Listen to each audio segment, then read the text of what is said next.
Samantala, dumalo si dating Pangulong Joseph Estrada sa kampanya ni San Juan re-electionist Mayor Guia Gomez. Ipinagtanggol ni Erap si Gomez laban sa ilang isyong ibinabato sa kanya, gaya ng moralidad at korupsyon, gayon din ang umano'y iringan ng kaniyang mga anak na sina Senador Jinggoy Estrada at Congressman JV Ejercito. Balitang hatid ni Oscar Oida. Magandang gabi po, Mayora.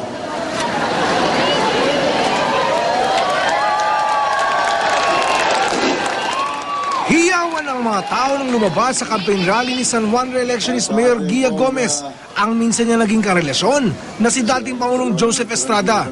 Si Gomez ang ina ng anak ni Erap na si JV Ejercito Estrada.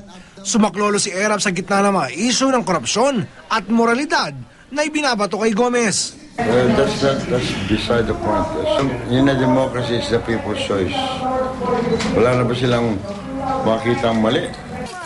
Ayaw naman magpa-apekto ni Gomez sa mga puna laban sa kanya at sa halip ay itutuloy na lang daw ang kanyang trabaho. Who us without no sin will cast the first stone. Ang mga kalaban ni Gomez sa pagka-alkalde ay mga negosyanteng sina Eduardo Doy San Pascual Jr. at Alton Glenn Angeles. I go for transparency. Isipin mo, city kami, wala kaming sariling palengke na matatawag.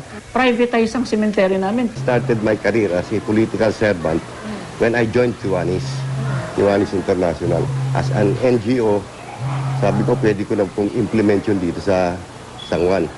Sa gitna naman ang napapabalitang iringan sa pagitan ng dalawang anak ni Erap na sina Senador Jinggoy Estrada at JV, tiniyak ng dating Pangulo na nag-uusap naman daw ang dalawa.